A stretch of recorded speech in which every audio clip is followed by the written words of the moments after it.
People don't like us because we smile. People don't like us because we tell them what they want to hear. People like us because we bring value to their life. And so, if you're bringing value, that means that you are showing up in the truth of who you are. Welcome to Climbing the Corporate Ladder Without Breaking a Heel. I'm your host, Dr. Cynthia. With over 30 years in the corporate world, as a single mom, cancer survivor, and often the only woman in the C-suite, I understand the balancing act high-achieving women face. Now an executive coach and international speaker, my mission is to embolden every woman in the C-suite or on the rise to claim her agency and challenge the norms holding her back. Tailored for ambitious professional women, this show features candid conversations with powerful business leaders sharing their real stories of success and failure. If you're ready to look up and step up, you're in the right place. Join us and invest in your future today.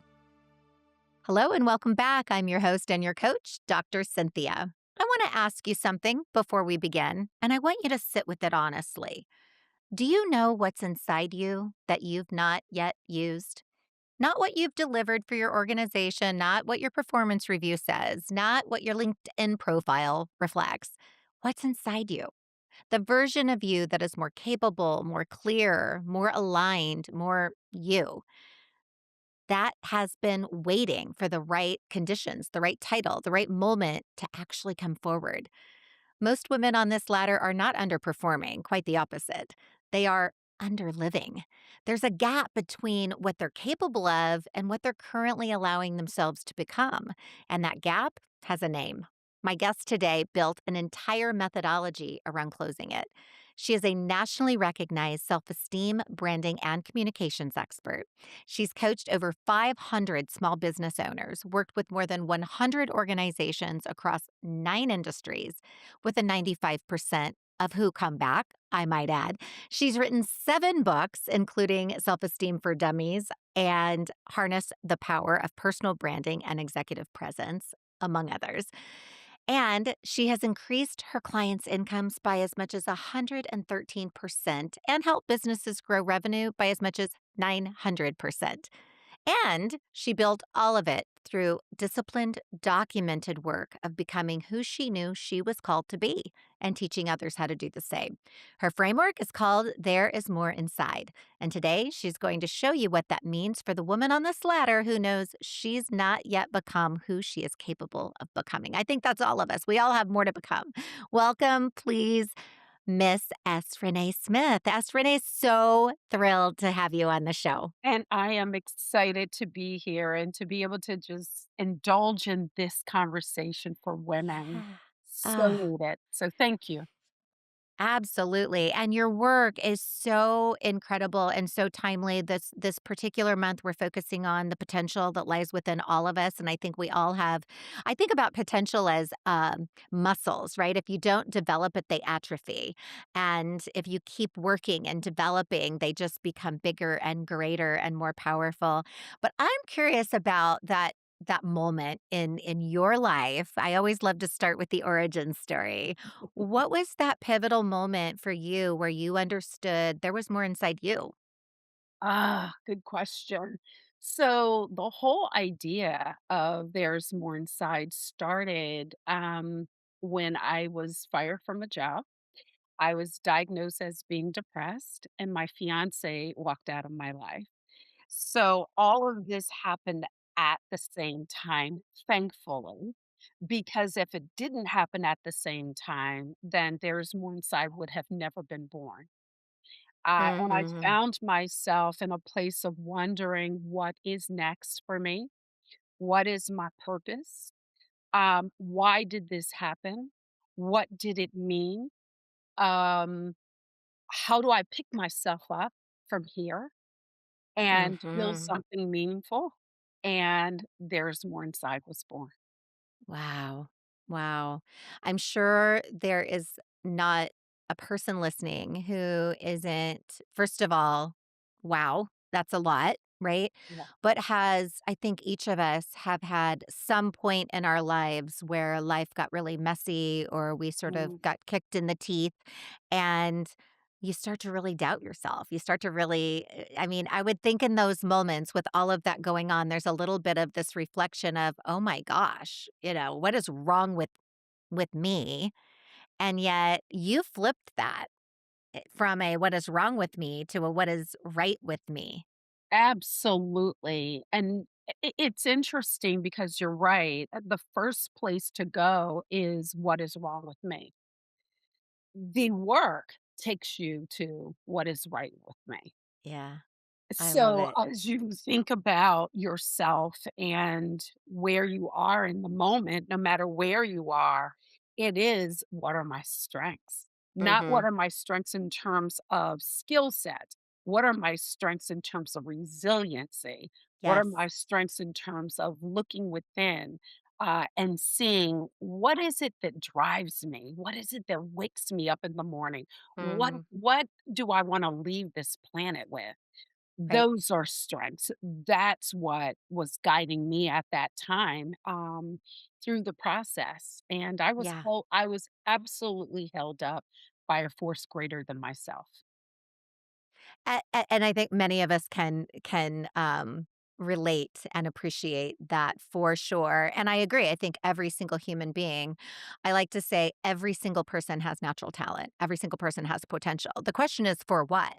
Right? Sometimes we Yeah. chase these false things because of the allure of what we think they're going to be for us to only find Mhm. out they're not nearly as, fabulous as we once thought. You brought that then you framed this into There Is More Inside, which I love There Is More Inside and that whole naming convention. Talk about can you define that? I mean, you started to a little bit allude to it, but talk about what that really is at its essence and what does that do? Yeah, yeah. It does a lot. Yeah. And what I mean by it does a lot is the outcome. So, but let me share with you the intention Yeah. of it. The intention is to, shift old mindsets and old beliefs, Mm. and give people a new framework and a new lens to see themselves, the world, and their ability to achieve success. Mhm. Yeah. Which is huge, right? Dealing with that internal saboteur. I had another guest who actually she suggests, name that internal saboteur. Give her some, it's that side of you that you need to mute occasionally. What do Yeah. you think? What is shifting for women when women in particular for them to get from the messiness of life and maybe not being as clear about what's inside of them to these outcomes of 113% increased income and all the amazing Yeah. successes you've had. What's the biggest shift that has to occur that you find? I think it's identifying their pattern because Mm, locked in your pattern is a behavior, and that behavior is creating your life. And so understanding what did I inherit or how do I function, and really understanding what do I am I consistently doing over and over again. I want to share with you because I love stories because I think mhm, stories help people to see themselves. I was coaching a group of women. There was about 10 of them. And there was a lady who was a senior leader, and she started everyone had to introduce themselves. And so she started with, I'm divorced, and I am a single mother. mm, That's how she started, and it started by introducing herself.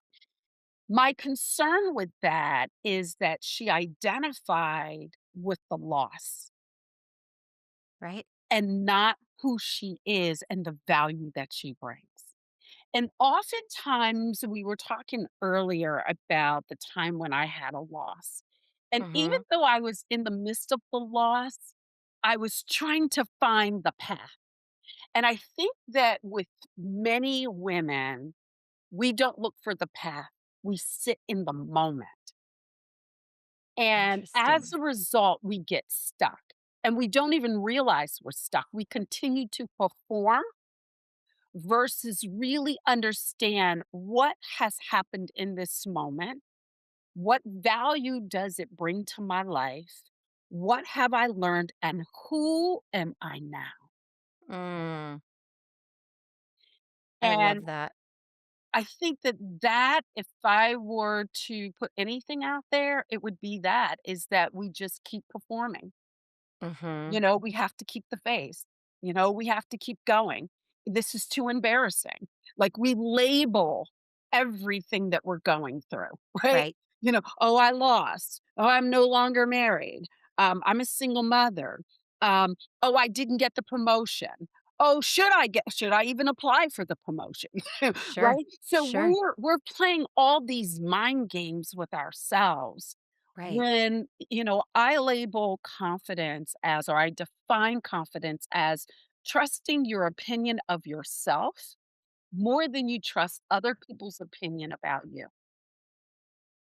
And that's when, if we can sit in that and recognize the opinion that we have of ourselves and shift, and I believe that you're going to see a different person rise.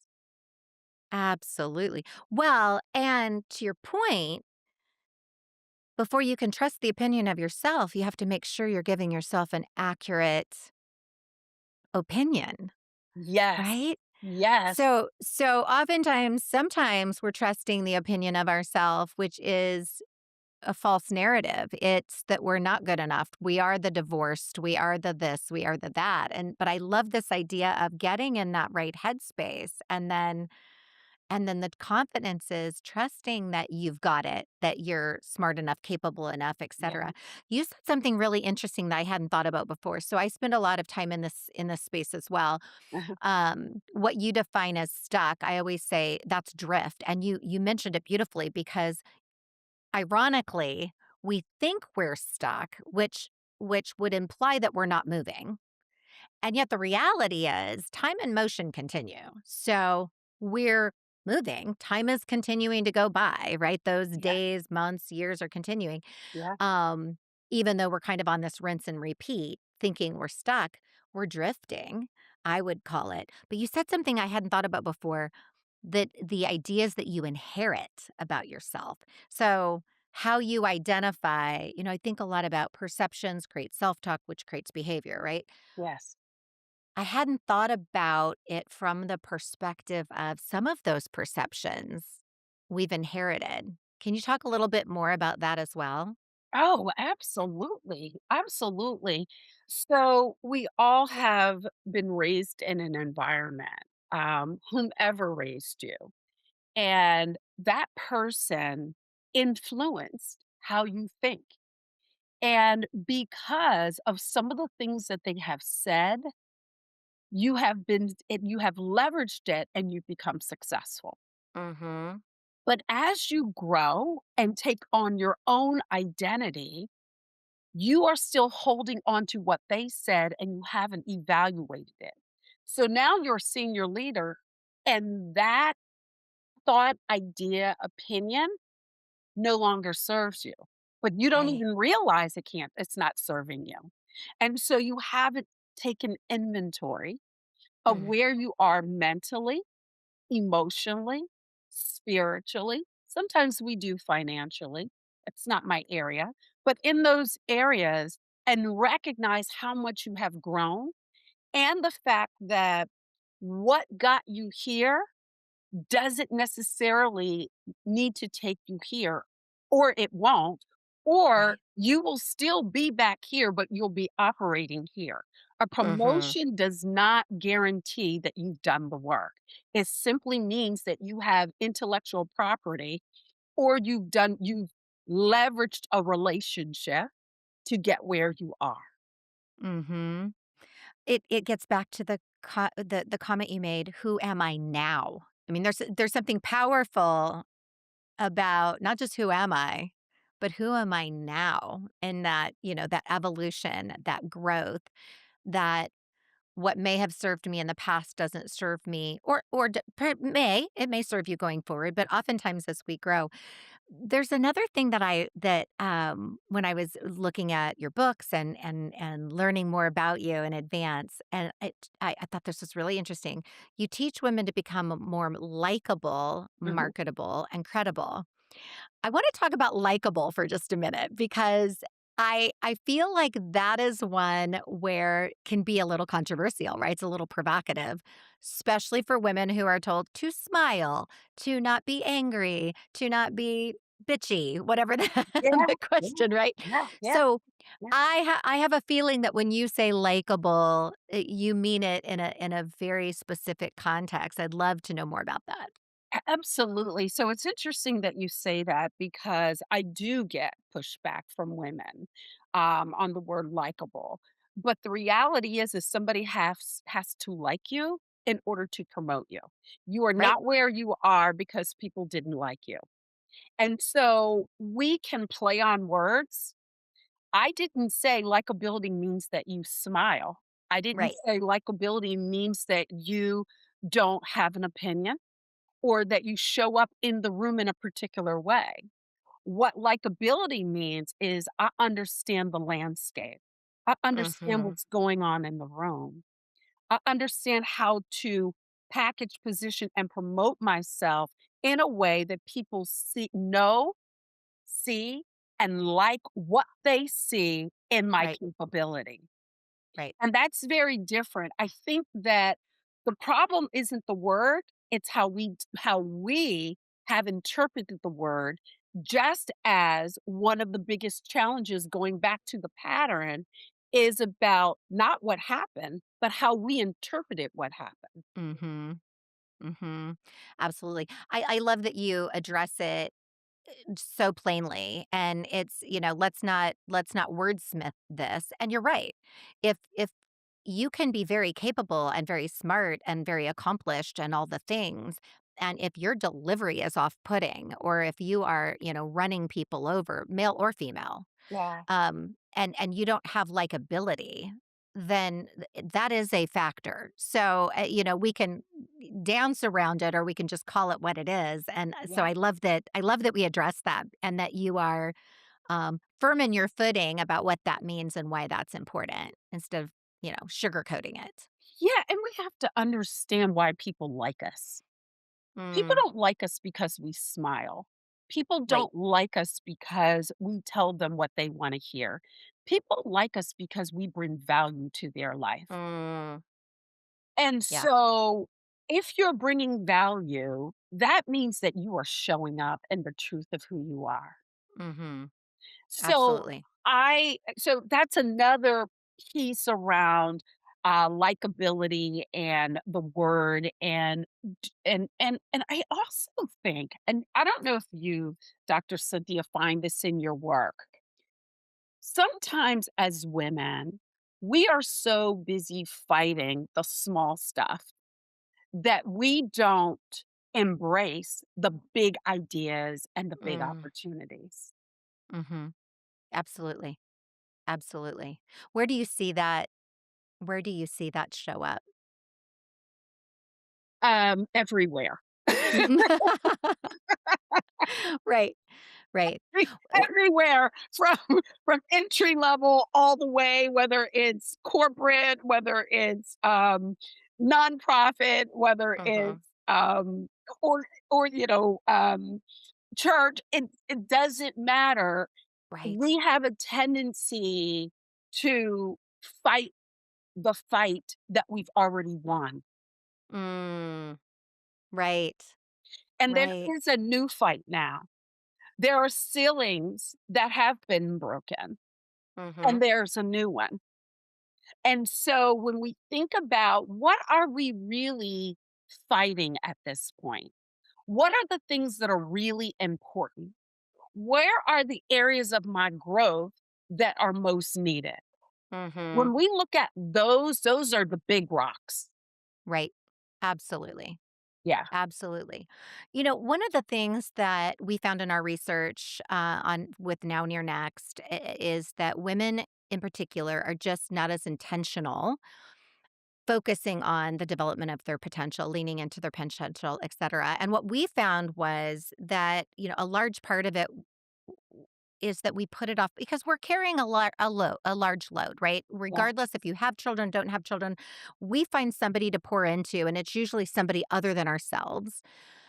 How do you help those that you work with, et cetera, to recognize and create space to figure out that identity, to do that self assessment of your gifts and talents? Because before you can even begin to package them, and we'll get into all of the incredible things around personal branding, you kind of have to do the inner work, which means that you have to create space for yourself. How have you been able to get women to do that? Yeah, yeah, that's a good question. So right now I'm I have engaged a cohort around living what's next. And so when I think about the people that are in that cohort and why they would invest in themselves and why they because there's 15 days between each session where they're doing Hmm. a lot of deep diving into their own work. I mean, certainly there's resources, there's videos, etc., but they have to do a lot of the work. And when I think about where they are, every single one of them is in and transition. Mm, And so one of the things that I've learned, and then I'm coaching some, there's in particular, there's a senior exec that I'm coaching that she's not in transition, but she wants to be. right. And so when we get to a point, just as I was when I was fired from a job, my fiance walked out of my life.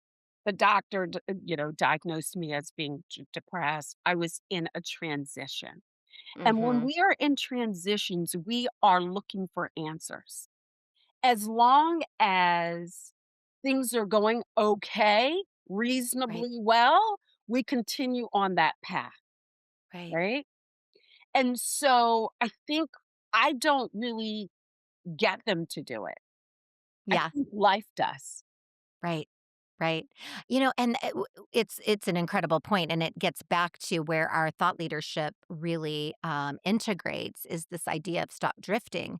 So my theory, my hope for the world, for the woman who's listening, is don't wait to collide into the rocks before you start focusing on who you are now, Yeah. living into your potential, understanding what's inside you.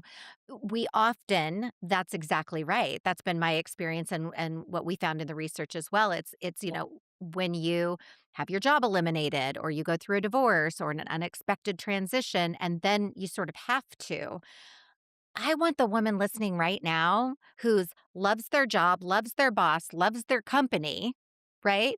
Yes. Loves their current circumstances. I want you, woman, right now Mm. to still say, what is my next? And how do I do my day job with excellence while still learning to live into that next thing? Yes. And a part of that, this is really important, uh, Dr. Cynthia, and you said it about around you need to start looking now. Because Mhm. what I see that people often do is even if they get the promotion, they take the old leadership style and Right. capability into this new role. Mhm. And then they're Mhm. overwhelmed and or they're having challenges with their team. There is an expectation as you continue to excel in your role that you are growing and changing, not just in competence, right? But in Mhm. clarity of who you are. And I think that that is one of those challenges that women face. They become more competent, they get more skills, they're doing their reading. But the clarity of who I am now in this moment and who I'm becoming and Mm. who I need to be for this space is really what's missing. Absolutely. Yeah, I absolutely. It's really that self-introspective work, um, and it's not a one and done because, you know, we're all blessed that we're growing and evolving. I mean, we should be, right? yeah, yeah, Growing and evolving and changing. I want to switch gears for a minute because you do so much work around personal brand. That personal brand is not a marketing exercise. I want to sort of tether the two things together. I loved this element I found in my research around you secured a television host and spokesperson position for at UPN Philadelphia without a single class in journalism. Now, I have an undergrad in broadcasting and film, and I didn't land a role like that. So, I'm props to you. Um, thank you. but here's where I wanna pull that through Yeah, because what I'm finding right now uh-huh, is there's so many people in transition to that earlier point, uh-huh, and we get so narrow in our thinking about what is possible for us next. So, for the woman listening that was in healthcare and was laid off. And so now it's like, I have to find this job in healthcare, and we create these really narrow spaces. yeah. Talk about, pull that through from your own experience. You went and sold yourself, got hired to do this role. You knew something inside of you that would not have necessarily been on a resume. But Yeah. that's applicable for so many people that are in transition right now that are limiting themselves based on a very narrow view of their potential. Yeah, so there's, 2 pieces there, and I have to give the first one credit, and so no matter what you believe in, I believe in God, and I believe that he gave me a vision that this would be the work I would do in the world. I went from different stations, and they told me, "You look good, you sound great, but you need to work in a smaller market." And I refuse to accept that because Philadelphia is the 4th largest market in the US. Um, there was a lot of pushback because I didn't have, quote, "the experience." And one day I was just flipping through the channels, and I saw this young lady hosting a show, and something rose within me and said, "You're gonna host that show." The credits ran when they did. I wrote down the executive producer's name, and I called the station. I asked for her by name. They they sent me through, and she said, "Send your reel." And because I had been a QVC, not host, I was a QVC model, and I had spent some time being a spokesperson for different companies. So Okay. I sent the reel up. I called her several times. She says, "Don't call me again. I will call you." And, she called about 3 months later, and she said, "Come up, for a role as a roving reporter." It's like man on the street. You're Mhm. seeing the people that go out. And, I was like and she said, "You'll put together a package." I was like, "A package? I've never done a Right. package." Wait, Right. I don't even know how to do this, but I Right. went anyway. I went anyway. And, so she said, "You're gonna go out and you're going to cover the Philadelphia Film Festival." And, I went out and I had a camera person with me, and I am lost. I am lost. Oh my And gosh. so, I just started looking around and figuring out, okay, what do I say on camera that would be compelling for for the viewers to wanna come down? Mhm. So, I put together an intro and an out, and what I didn't know, the gentleman was gonna do the B-roll, and he took B-roll. We went back to the studio, and before I was back home, which was an hour and a half to hour 45-minute drive, she called me. She said, "We wanna make you the host, producer, and spokesperson of the entire station." Oh my word. Yeah, that's how that happened. So I guess I didn't do too good on the intro and outs, but I looked good enough to be on camera. And so and this is the thing, this is the lesson, is Right. sometimes we eliminate ourselves because we don't think we can do the job, which I didn't either, but they weren't looking for me to do that job. They were Mhm. looking to see how I look and how I sound on camera for a host position, which is something I felt confident I could do. Right. Right. There are many lessons in that. I mean, the Yeah. reality is, first and foremost, whatever your true north is, whether that is, you're a Christian, whatever your spiritual belief, faith tradition, manifestation, etc. Yeah. Starting with that sort of bigger belief and sense of purpose, you believed enough in yourself and what drew you. You understood your passion. You understood the fundamental things that could carry over.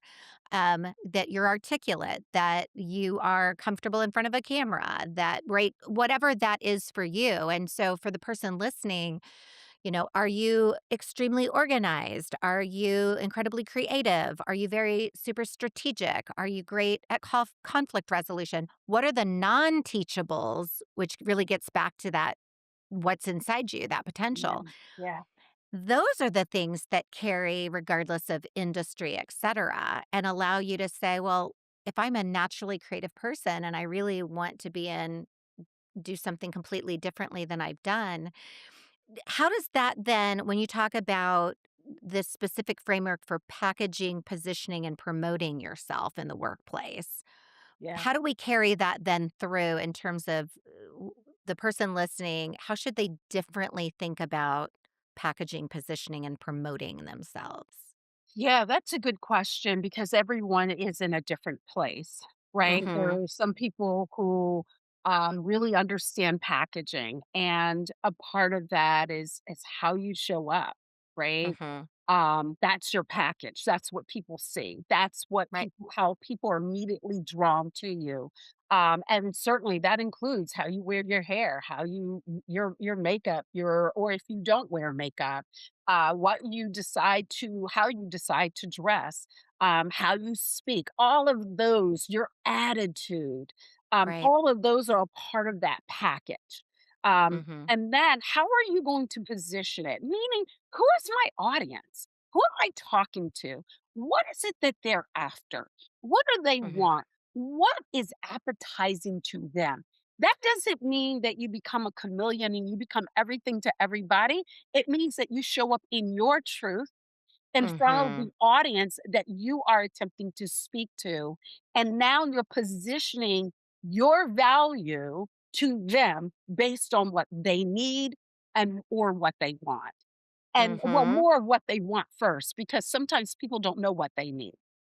I received a text from one of the cohorts this morning, actually, just before we started talking, and it said, I don't have it in here, my phone, but it said something to the effect of, "You are speaking to me exactly based on the season that I'm in," Mm.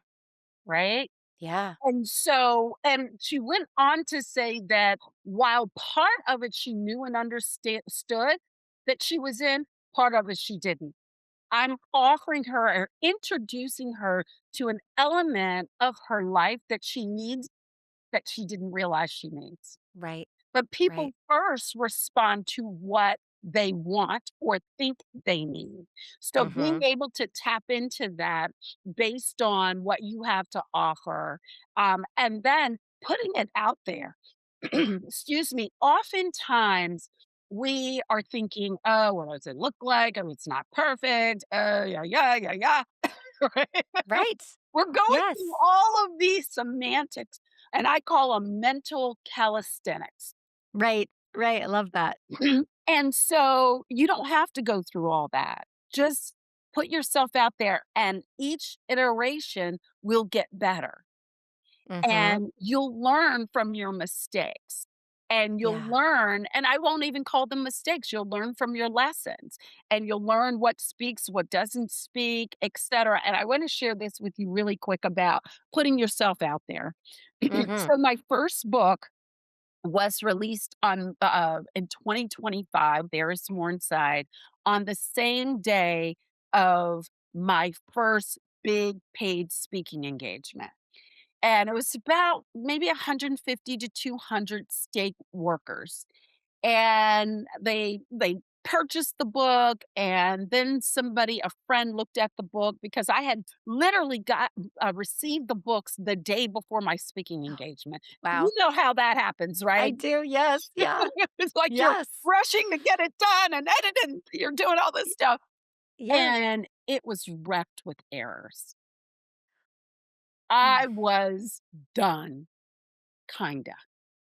I took it off the market, I made the updates, and I moved on. There was no one who said to me, "Oh, it's Renee, I just didn't like your book because it had so many errors." In fact, even my second book, The Bridge to Your Brand, if you go and look at one of the reviews, it says something like, "Really like this book. It could use another editing, but I wouldn't let that bother you because the content is good." Mm.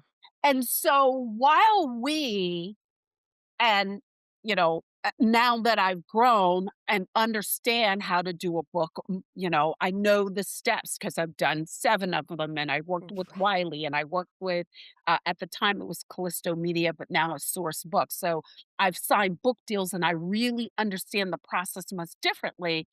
But even back then, I was willing to take a chance on S. Renee Smith.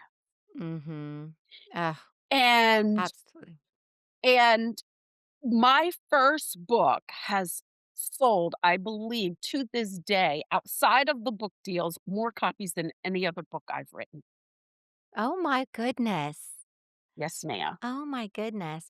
I just wanna pause on that though. I mean, the powerful sentiment, you took a chance on S. Renee Smith.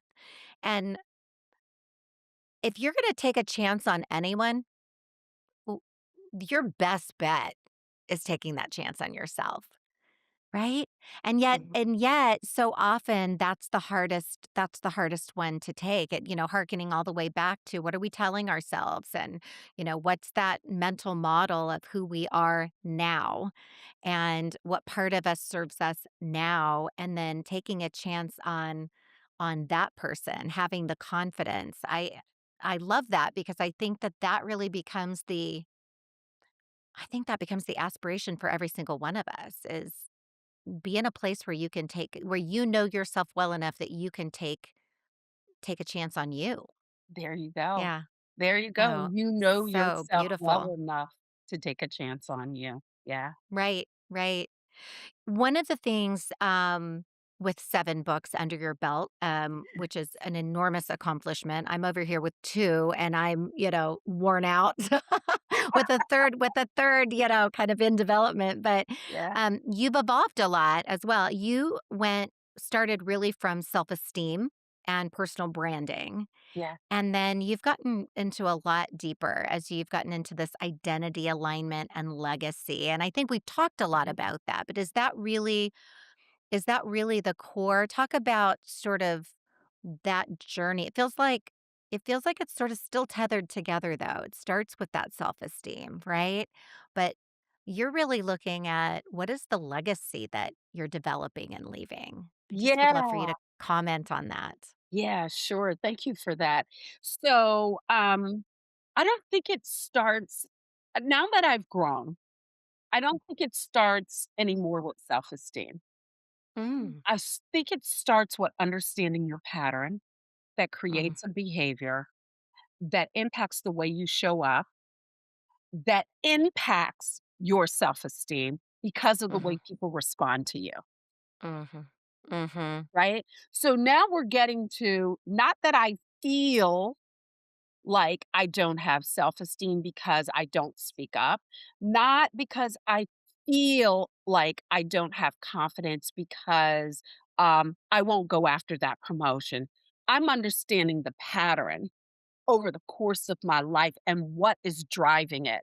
What was mhm. that thing that was said? It's not an attack on a person, Right. it is an awareness of how you interpreted and you communicate the story. Mhm. Because sometimes the person who said what they said meant nothing like the way you interpreted it. Right. But if you Right. understand the way you interpreted the story, you can understand how it's impacting you, which means then that you're in emerging awareness and Mhm. that you can discern what is happening and you can reorient yourself, Right. right? And Yes. then you can move into commitment without closure. You don't need closure. I don't need you to apologize. I don't need to Mhm. understand what you meant. Right. Right. I don't need to know why you left me. Right. Right. Ship has sailed. Exactly. I don't need any of that because the truth of who I am lies within me. Mm. And I know what it is. I Mm. can feel it. I know where I'm meant to be. I can Right. confidently knock on this door and know that it's gonna open. And if it doesn't, it's not necessarily the wrong door. It may be the wrong timing, but this is what I know for sure. There is another door. Right. Right. So big part of it, and I love this, it's almost this cause and effect as well as the cycles that we get ourselves into. Your point about not starting with the self-esteem as an example, but saying, where are the patterns that are informing my perceptions, my self-talk, my ultimate behavior, then people react to that reinforces this narrative. So, for the person listening that's saying, I really need to figure out what those patterns are, in addition to working with you. So, let's talk about the work that you do for the woman that says, I need an S. Renee in my life to help me figure out these patterns. The book you would direct them to, where do they start? Yeah, so several places they can start depending on where you are on the journey. If you say, "S. Renee, I have really enjoyed this conversation with you and Dr. Cynthia, and I want to learn more about your work." You can go to livingwhatsnext.com and you can download a free ebook that is Who Are You Now? That's the title of it, and it Love it. takes you through some steps and reflective questions that are going to help stir some things in you and get you on your path. The second piece is, how do I work with US Renee? Well, there is a Live in What's Next cohort that takes my framework that I built around identity. It takes you from identity all the way through legacy. And that actually starts in September of 2020. Well, it's already started, but the next cohort starts in September. And so if you go to livingwhatsnext.com, you can find it there. And then if you say, I just want coaching, I'd love to have some one on one time. Of course, you can go to srenee.com and find me there. So, and I think that probably making it even simpler, srenee at srenee.com. Shoot me an email, srenee, wanna talk. Right.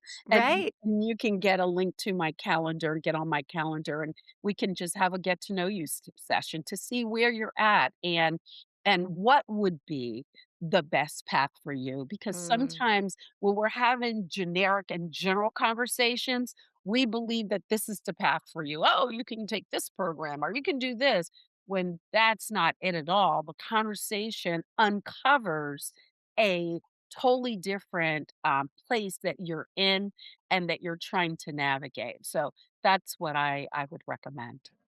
I think that's amazing. And there's so many ways to get to you directly. There's some self work that they can do through the books that are available, in wherever great books are sold, and you can find those as well. I want to take a moment and just pause and speak directly to the woman listening right now because I want to name something. And that is what Asked Renee just described, the woman who is delivering, recognized, and privately aware that she's not yet become all that she's capable of being. That is potential drift. That is what it looks like from the inside. In my framework, potential is not about ambition, it's about the gap between who you are and who you're becoming.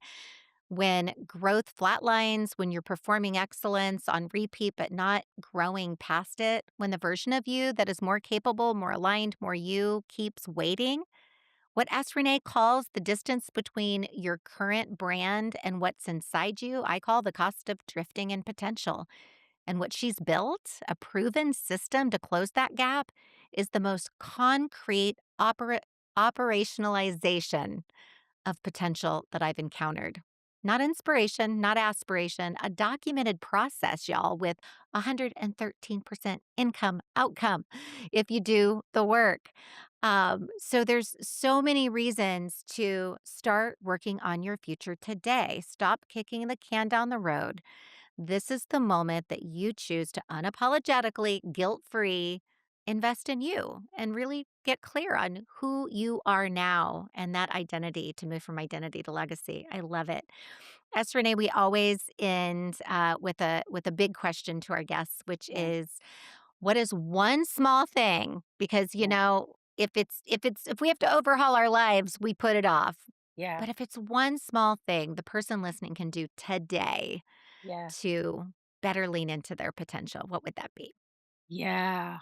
Whoa. That's a big question. And I Yes. think that reflective work is what gets you there.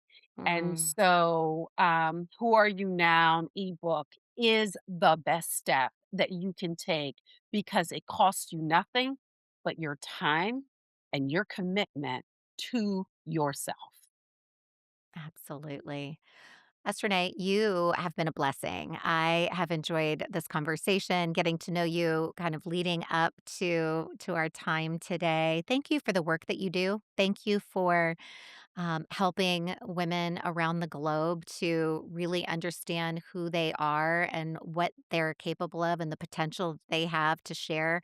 I think we all have a responsibility to live into our God-given gifts and talents, and you're helping people do that one woman at a time. So thank you. Absolutely. And I just want to pause if I have a moment to thank you.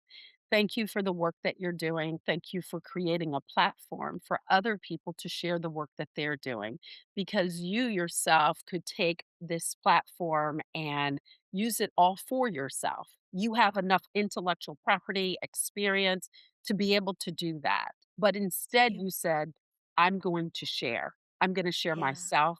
I'm going to share my platform with other people. So I say thank you to you. And I celebrate the work that you're doing that is so meaningful and powerful and transformational in women's lives. Thank you so much. You know, we're better together. We lift each other up, and I'm a big fan of an abundance mentality. Right? Yeah. There's so much wealth of knowledge and information, and if the woman listening gets pieces and parts from my work, from your work, from the work of so many incredible guests, then we're doing the right thing. We're advancing this. We're advancing women all around the world. So thank you, and thank you for tuning in once again, sharing your precious time with us today. Until next time, I've got you and you've got this. Congratulations on choosing to invest in yourself. I know your time is precious. Thank you for spending it here with me. I believe in helping you look up, step forward, and fully realizing your potential. If today's conversation resonated, I'd be so grateful if you'd rate and comment on Apple, Spotify, or wherever you listen. And if you know someone who would benefit, please share this episode with them. Let's stay connected. Visit me at dr-cynthia.com, and you can find me on all the socials at Dr. Cynthia Benson Mercer. Until next time, remember, boldly start working on your future today.